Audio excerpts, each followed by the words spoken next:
Hello, sweet parents. Welcome to the When Our Adult Children Walk Away podcast. My name is Dr. Janet Steinkamp, and during each episode of When Our Adult Children Walk Away, I will provide my professional and personal insights, information and opportunities for your self-reflection and growth, tips and tricks to make every day count, and encouragement to keep moving forward.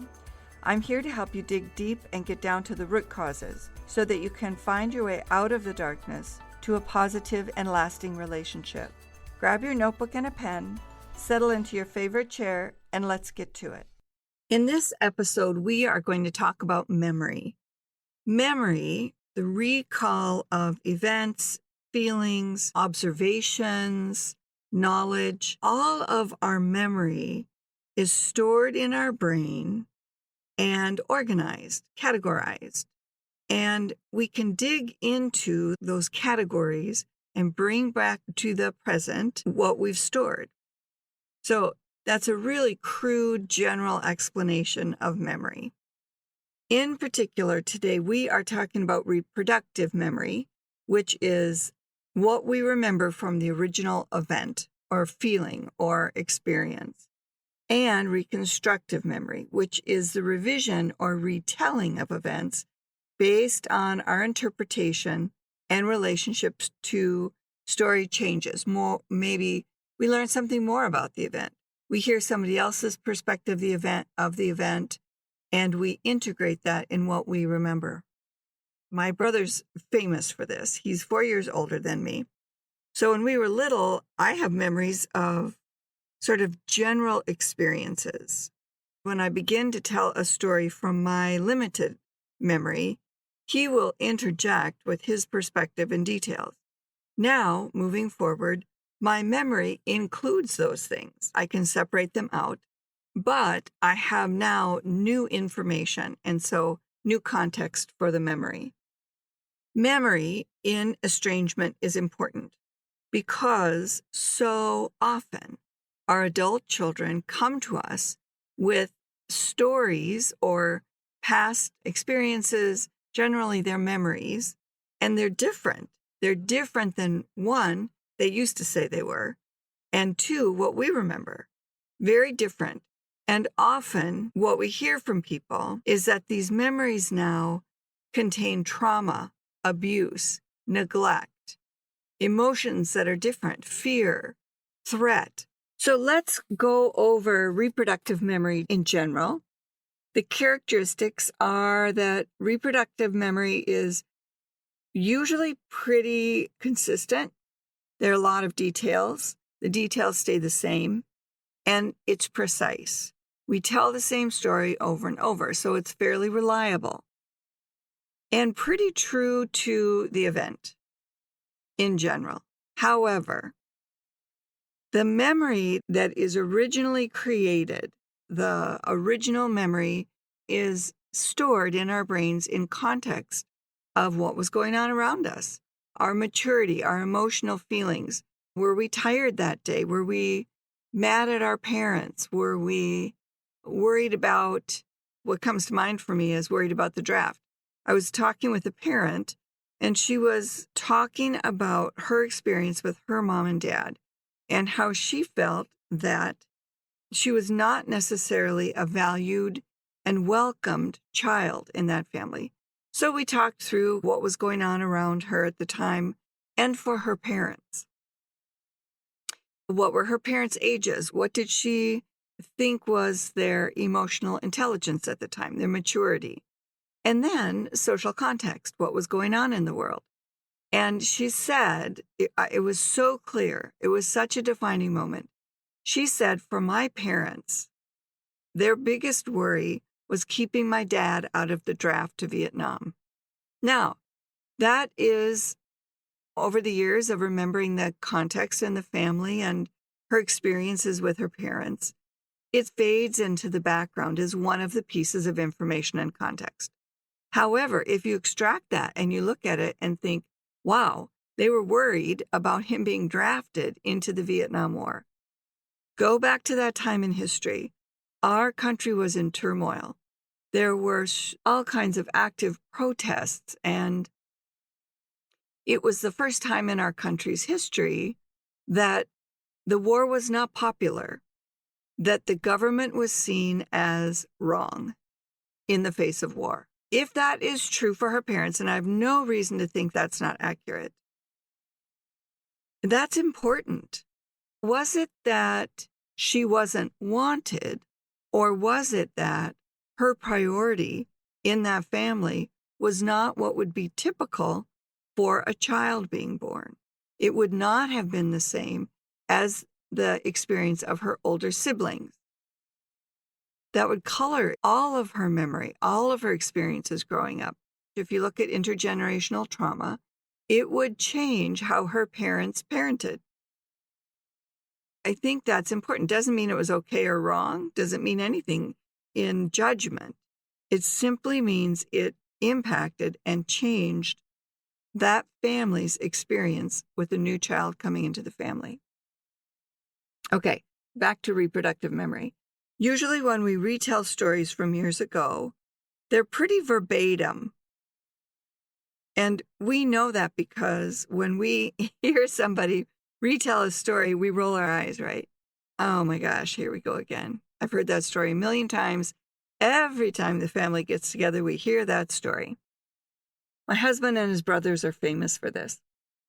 And some specific examples might be exact quotes, exact dates, exact location, same people present.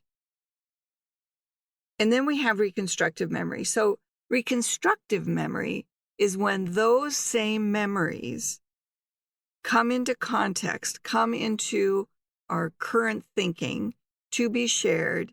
However, context is different. It's modified, if you will, to today's world, today's society, today's pressures.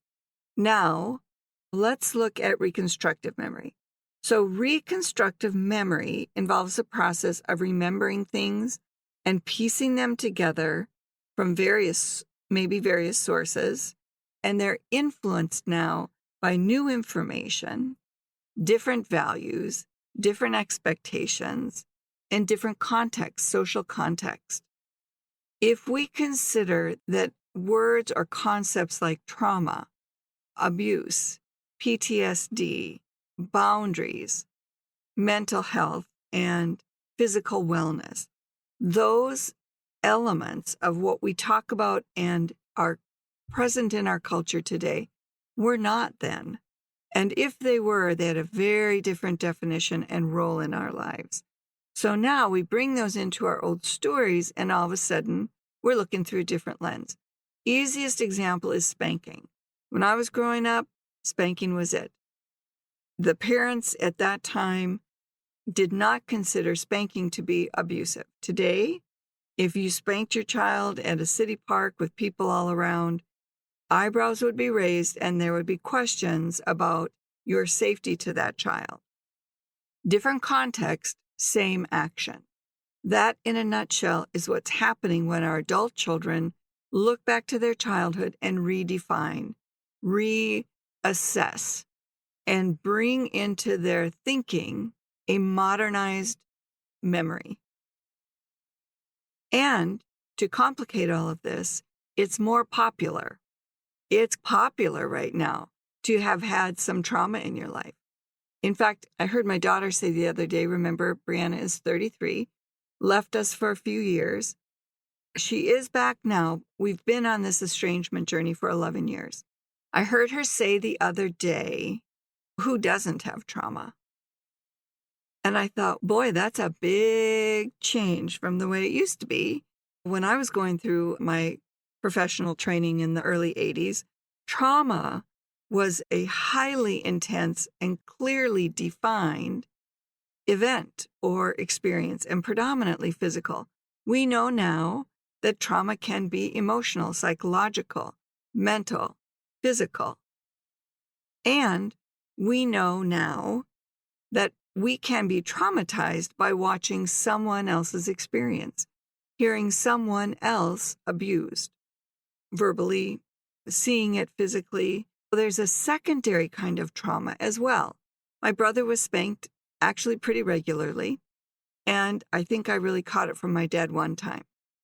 But I remember as clearly when my brother was about to get spanked as when I got spanked. I was intensely affected by his experience. Do I think my dad was abusive? Absolutely not. Do I think he believed in physical punishment? Absolutely. If we put our elbows on the table, he'd whack us with the handle of the knife at his place setting. There was an acceptance of physical response to behaviors that they wanted to discourage. That was part of parenting. We need to make sure we don't personalize the thought that we might be an abusive person in our context, in our memory and recall, when what they're expressing is their experience in today's context. Now, we need to pay attention to what they're saying. The theme is that they didn't like it, they disagreed with it, it left a mark, they are trying to deal with that mark now, and they're being told from outside sources, many therapists, all over the internet, encouraged, reinforced that those behaviors in our parenting style negatively impacted our children, and it was wrong. We were bad. There's a judgment placed on it now. Again, the key here is to remember that what you're hearing is in today's context and not to define it or own that in our past context. We need to bring our understanding of the concept and what they're saying into today's world, into today's concepts and definition. So let's look at the key differences. The key differences, just to review, in reproductive memory, we are exact, detailed, and we are faithful to the storyline. In reconstructive memory, we are recalling the original memory, but we're letting it be influenced by our new knowledge and our new experience and our new social context. So reconstructive memory, the accuracy in reconstructive memory is very prone to errors and distortions. I would suggest that perhaps we think of it more as changes than errors, because the original memory is in that context. The memory is stored, created in that social context with what we knew then. So what we know is different now. The social context is different. That doesn't necessarily mean that the original memory is wrong. It means that now we're modernizing it. So our challenges as parents in either an estranging or fracturing relationship or in a relationship that has gone no contact is to decide how we want to deal with reconstructive memory. If we are being accused of being abusive, how do we deal with that? Do we defend ourselves? Do we try to dismiss or convince our adult child that they're wrong? We'll be accused of gaslighting if that's our choice. Or do we work to minimize our emotional response by understanding what our adult child is saying in context of today? We have to accept that those memories now are what they're claiming. We have to accept it. We're not going to change it. We can't refute it. We can talk to 7 different family members and have them all go talk to that adult child. And in my experience, it will fail. That is not going to help the situation. In fact, most often what I see is adult children dig their heels in. It's reinforcement for them that they need to defend themselves and distance themselves. I think we have to consider that they might be right. I was a yeller. I'm still a yeller.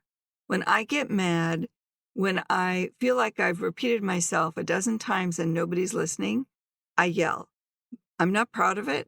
It's not an effective way to communicate. It shuts people down and pushes them away. I get their attention, but I don't get the outcome I want. And I didn't when my children were being raised. I didn't spank them. I wasn't a spanker. I was a yeller. And now I watch my children be yellers. And so I've passed that behavior on to them. And when I see it in them, I know it was wrong. I know it was ineffective. I know that it left scars. It took me a long time to accept that. It took me a long time to let my guard down and let that penetrate my defenses so that I could claim it, own it. I have to wear it. The good thing is, as I have learned to accept that, I've been much more able to find alternative ways to communicate when I'm feeling those feelings, when nobody's listening. I'm finding other ways to be more effective. And as I do, so will my adult children as they watch me change. Now, again, that doesn't apply to those of you who have no contact with your adult children. I know that is an impossibility as long as you're not in contact with your adult children. I would encourage you to work on those things. Let yourself see the kernel of truth in your child's accusations. Just all you need is a kernel of truth. I wasn't an abusive parent. My children have never said I was abusive. I was a yeller, and I know in today's context that could be considered abusive, verbal abuse, berating, shaming. I do hear a lot from my adult children that I was a shamer. It doesn't matter one bit what my defense is to that. They feel shamed, and those feelings are real for them. So I have to accept that. One of our last options is to become curious, ask questions, inquire. So when my adult daughter says, when I was in therapy, I really came to recognize how much shame there was in how you parented. She's talking to me now. So much shame. And the examples are things like, if my children did, and they did, like all children, significantly wrong actions, like one time my son stole a Pokemon card from a store, I would have them talk to my parents and my husband's parents to let them know what happened. So there was another generation of response and an opportunity, I thought, for guidance. And both sets of parents were very loving and could neutralize my frustration and anger. And so I thought it was really effective. And I think my parents really appreciated it. My children felt very shamed, like I was telling a secret out of the family. They didn't know our parents the way I knew, of course, my parents or my grandparents when I was growing up. They didn't have that kind of relationship. So for them, these people were outsiders. And I've grossly underestimated that. I'm sure you have stories that are similar.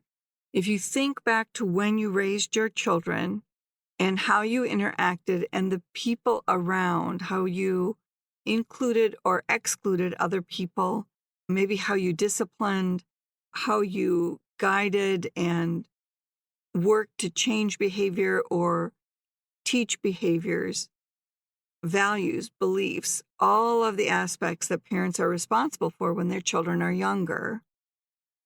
Think about the areas that your adult children now point to as trauma, and think about the difference in context. Consider their more modernized definition, language, and view in relation to your original experience, the original memory. Memory as a science is wide and deep. We could talk about memory for hours and hours. This is really just meant to give you some context and open up your thinking in the face of these accusations. What they're accusing us of is different than what we would have defined in the time that the original memories were created.